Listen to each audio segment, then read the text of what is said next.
Hello बच्चों, चलिए प्रश्न को पढ़ते हैं तथा प्रश्न को समझते हैं। शीशे के एक टब में 1 मीटर ऊंचाई तक द्रव भरा है। एक प्रकाश की किरण इस द्रव की सतह पर 45 डिग्री कोण पर बनाती है हुई आपतित होती है। इस द्रव में इसका अपवर्तन कोण 30 डिग्री है होता है। तो इस प्रकाश की किरण को इस द्रव को पार करने में कितना समय लगेगा। निर्वात में प्रकाश का वेग 3 × 10⁸ है। तो सर्वप्रथम हम इस प्रश्न की मुख्य अवधारणा लिखते हैं कि जब किसी भी द्रव मुख्य अवधारणा लिखते हैं। मुख्य अवधारणा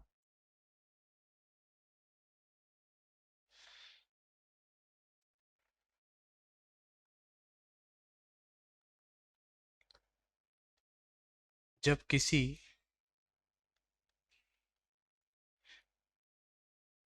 द्रव से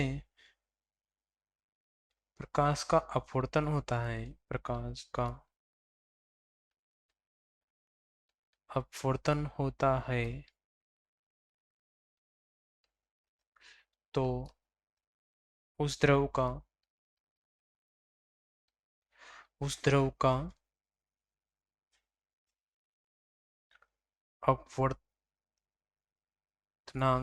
अपवर्तनांक स्नेल के नियम से स्नेल के नियम से n बराबर होता है sine I upon sine R. यहाँ n बराबर sine I upon sine R इसलिए लिख दिया क्योंकि द्रव में प्रकाश की किरण 45 डिग्री के कोण बनाती हुई आपतित हो रही है, अर्थात ये वायु से आ रही है। तो यानी हमने यहाँ पे n2/n1 होता है, n2/n1 होता है। अगर n1 बराबर 1 माने वायु के लिए, तो द्रव्य का अपवर्तनांक कितना हो जाता है, n2 बराबर sine I upon sine R. तो हमें दिया है प्रश्न में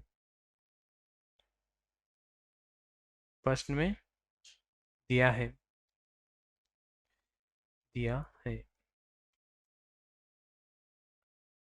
आपतन कोण 45 डिग्री कोण बनाती हुई आपतित हो रही है, यानी आपतन कोण आई बराबर कितना दिया हुआ है, 45 डिग्री। तथा अपवर्तन कोण कितना दिया हुआ है, आर बराबर 30 डिग्री। तो हम यहाँ से अपवर्तनांक का मान ज्ञात कर सकते हैं क्या, n2 बराबर साइन साइन 45 डिग्री, माफ कीजिएगा, आई तो 45 है ना,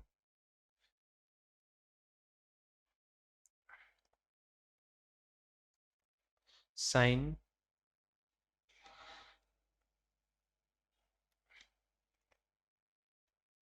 साइन 45 डिग्री बटे साइन 30 डिग्री। और साइन 45 का मान होता है 1/√2 तथा साइन 30 का मान होता है 1/2। जब हम इसको हल करेंगे तो 1/√2, ये दो √2 तो नीचे आ जाएगा, ये 1/2 गुणा होके 2 × 1 हो जाएगा। तो जब हम इसको हल करते हैं तो हमारे पास n2 का मान आ जाएगा, n2 का मान आ जाएगा √2।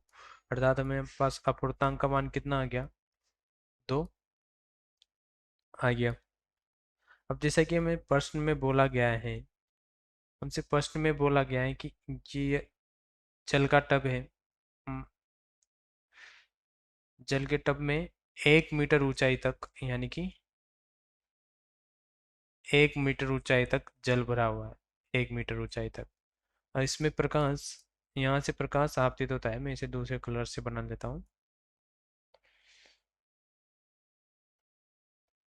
यहाँ से प्रकाश आपतित होता है, ये हमारा अभिलंब हो गया, तथा ये अपवर्तन के पश्चात यहाँ से गुजर जाता है। और ये कोण कितना दिया हुआ है, 30 डिग्री दिया हुआ है। ये कोण कितना है, 30 डिग्री है। ठीक है, मैं डायग्राम चित्र को थोड़ा बड़ा बनाता हूँ। यस,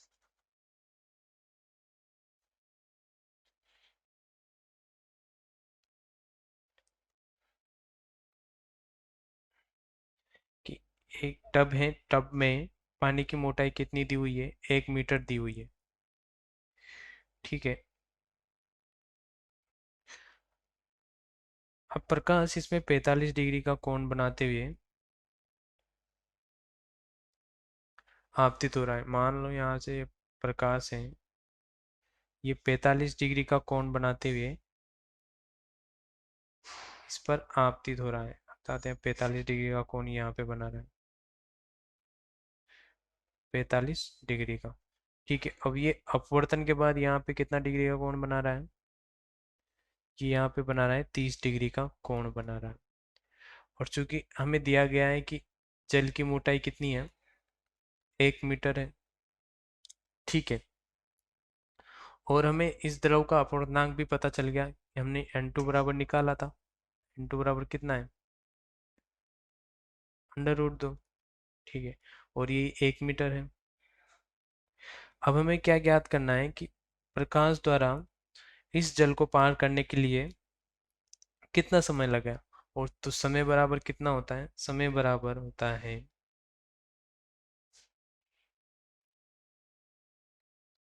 दूरी बटा चाल। और जब हम दूरी की बात करें तो दूरी, ये प्रकाश कितना चल रहा होगा, ये यक्स चल रहा होगा,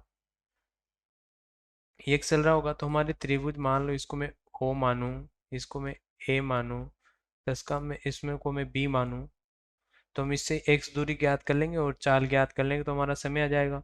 तो यहाँ पे इस त्रिभुज ओ ए बी में, त्रिभुज ओ ए बी में मैं कोस थीटा लगा देता हूँ, तो हमारा एक्स का मान आ जाएगा। तो कोस 30 डिग्री बराबर आया 1 बटे आधार बटे कर्ण होता है, यानी आधार तो 1 मीटर है और कर्ण कितना है, एक्स है।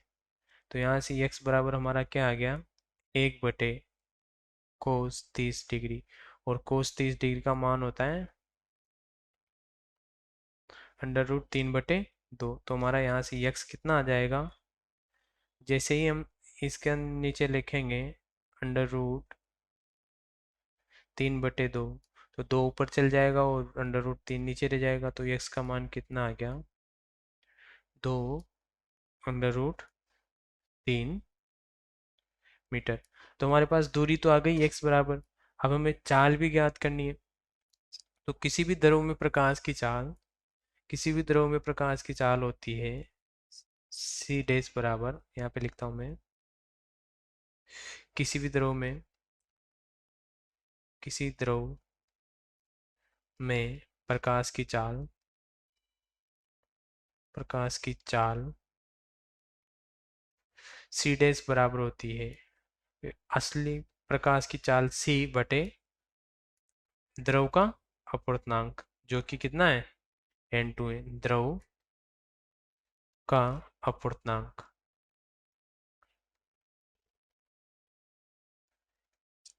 ठीक है, तो सी डेज और बराबर सी, तो सी का प्रकाश का चाल हमें प्रश्न में दिया है 3 × 10⁸ तथा n2 हमने क्या ज्ञात किया था, √2। तो हमारा प्रकाश की चाल द्रव में कितनी हो गई, √2। तो अब हम समय बराबर निकाल लें क्या। अब हमारे पास